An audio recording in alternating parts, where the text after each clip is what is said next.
Hi there, I'm Coach Craig Kenneth. And I'm Coach Victoria. And today we're going to be talking about reasons why avoidants lose attraction. Mm-hmm. You know, if they taught us about attachment styles in school, life would be a lot easier and dating and love would make a lot more sense. This is true. You know, the sad and scary thing is that it's only been recently that they even teach this stuff in college for graduate programs, right? Right. Like even when I was in graduate school, they didn't really talk about attachment stuff yet. Mm-hmm. And it was only that, you know, through working with Margaret and talking about everything that we were able to piece all of this together. Mm-hmm. You know, I remember when we first started the channel, there was nobody that talked about attachment styles at all. Mm. And so, you know, now it's being talked about more and more, but, you know, it's so important for you to understand attachment styles and that your partners are likely to bond differently than you.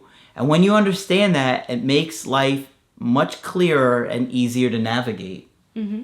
And so just to briefly go over the 4 main types of attachment styles, we have secure, we have anxious, we have avoidant, and we have disorganized, which we do talk extensively about all of those on our channel. So please watch our other videos and orient yourself a little bit before watching this video if that does help.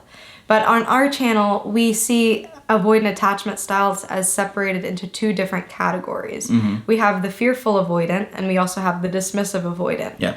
So the difference between those two is that the fearful avoidant has a little bit more anxiety and a little bit less avoidance. Mm-hmm. So they're more in tune with their emotions and they're more sensitive than the dismissive avoidant. They tend to be a little bit friendlier too, I think. Mm-hmm.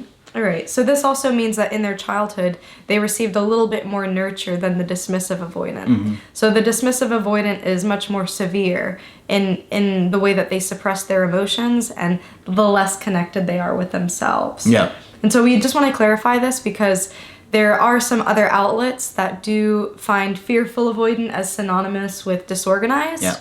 Some people view it in that way. On our channel, we don't see it that way. No. And so, you know, it's something just to think about during this video. Yeah. So today we're going to focus more on fearful avoidant and things that turn them off. Yeah. I want to preface this by just saying again that these are insecure styles. So these are ways that people have adapted to and learned to deal with attachment, closeness, and intimacy. So just want you guys to be aware that this is not like how to be the most attractive to your avoidant partner. So, you know, be dysfunctional, but we do want to just be aware of what things can trigger avoidance. Yep. Yeah, because if you can avoid doing certain things, and of course, you know, you shouldn't have to walk on eggshells, but if there are things that you can avoid or stay away from, then it's going to help your connection with that person. So we want to start out by saying the very first thing that can overwhelm an avoidant or that can turn them off, so to speak, is too much intimacy and too much closeness. Mm-hmm. And this is really classic in the sense that for somebody with a more avoidant attachment style, whether that be dismissive avoidant or fearful avoidant, their greatest fear is losing their autonomy and losing their independence. It's big. Mm-hmm. It scares them. Yeah. And so what does this look like in a relationship? Too much closeness? What do you mean? That can mean too much time spent together. Mm-hmm. It can also mean very intense conversations, deep conversations, a lot of vulnerability. Also too close too soon. So maybe sharing personal things, emotional things with your partner really early on in the first couple dates. That can be pretty jarring for somebody. Mm-hmm. Also oversharing. Yep. It gets a lot for them. Mm-hmm. And, you know, we see a lot of breakups when people go on vacation together. And that's your 24/7 with that person. Yep. After the vacation, they come back. A lot of breakups around that. And a lot of breakups around talking about escalating the relationship. Mm-hmm. Those 2 are big ones. Even something like making plans with an avoidant can overwhelm them. Mm-hmm. Even if you say to them, look, I just want to hear from you once a week. You mean hear from me once a week or hear from anybody once a week? Like the mailman stops by and that counts? Like, isn't it crazy like how some avoidants just even any kind of like contract of like, I'd just like to see you once a week. That can feel too much pressure to them. Even if you said, you could be like, I would like to see you once a month. They'd be like, I have to stick to this? As opposed to if you don't say it to them, they tend to do better. But the feeling of the pressure scares them. Another big one is holidays. The holidays are coming up. The idea of going over to your family's house, seeing your family, or you seeing their family, that's a lot of pressure. Now they feel like, oh my gosh, they're going to get all these questions. They're going to ask about my partner. Well, why aren't you guys married? How come you guys don't have kids yet? All those things are going to scare them. Yeah. And along that same vein is obligation. So this could be obligation to see certain family members or spend certain holidays together. It could also be obligation to care for a sick person or somebody in need, which is really sad to think about a partner not being 100% in on taking care of you. But it's that amount of pressure, feeling like they need to be needed. That can be really scary. It really does scare them. It's crazy. And this comes up too when you see people dating single parents. If they need an extra hand with the children, helping with the kids, you can see some of that avoidance coming out where they're reluctant to really emotionally invest even in your kids. Yeah. Unfortunately, they just don't do well with that kind of pressure and obligation. I've seen breakups where, people will be obligated to go to like a family dinner for a birthday dinner for a family member, and they can't handle it, and it'll cause a breakup.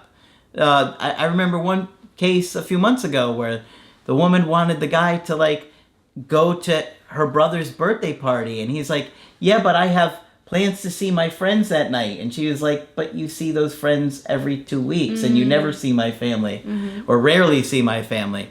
So those kind of obligations really can scare somebody. Exactly. Another thing that can turn them off is unreliability, right?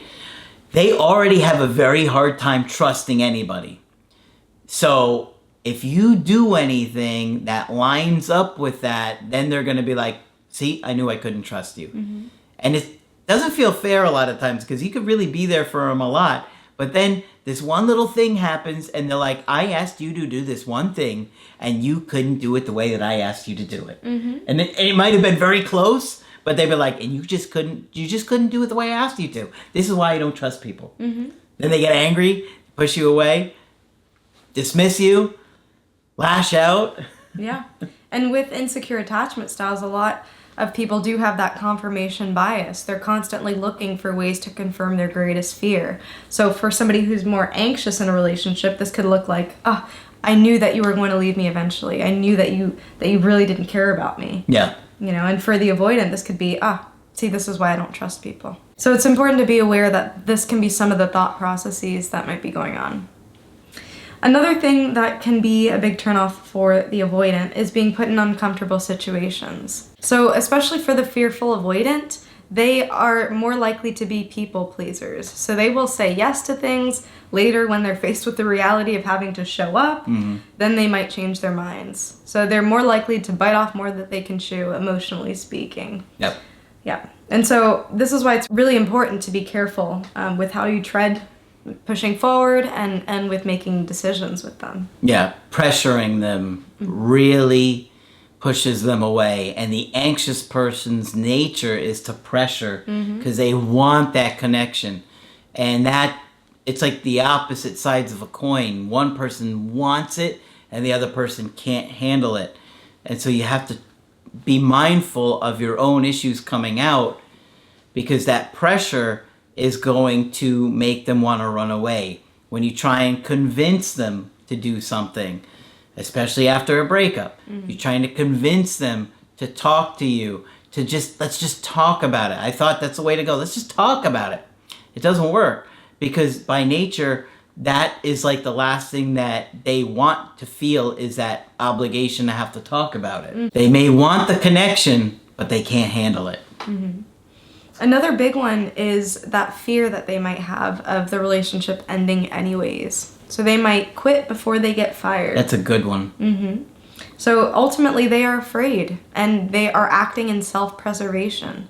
They want to take care of themselves first, and they want to avoid that abandonment. They want to avoid that rejection. And so they end things prematurely for their own sake. And so I think the title of this video is a little bit misleading in the fact that we said things that make avoidants lose attraction. Mm-hmm. Sometimes they still have very high attraction for you. They're still, think that you're the sexiest person on the planet. They still might know cognitively that you are a good emotional match for them. Mm-hmm. But internally, that fear that stems from very early childhood pops up and keeps them from going all in, keeps them from fully investing. So I want you all to be aware of that, because I don't want you to watch this video thinking, oh my God, they think I'm not attractive, they're not into me, they really didn't care. No, a lot of this stuff does stem from early childhood experiences, and being in a relationship triggers that. Okay. Maybe it's the attraction is tied to like excitement, because the excitement that they initially feel gets overwhelmed by all the pressures and obligations that we've talked about, and thus, I mean, you could say it's related to attraction in that sense. All right. But it's helpful to really understand attachment styles, and that's why we have hundreds, if not more. I don't even know how many videos we talked about it. A lot. To help you navigate and understand your situation. Because as you start to be more mindful of these things, you can stop yourself in real time from doing them.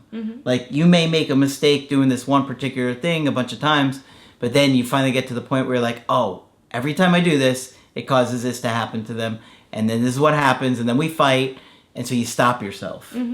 Right, and this can also be a temporary measure. If you are in a relationship with a partner who is more on the avoidant side of the spectrum, it's important that they are going to therapy, that they are working on these issues, and you can say, hey, I'm willing to hold back on these certain things for a period of time as you continue to work on yourself and being mindful of that.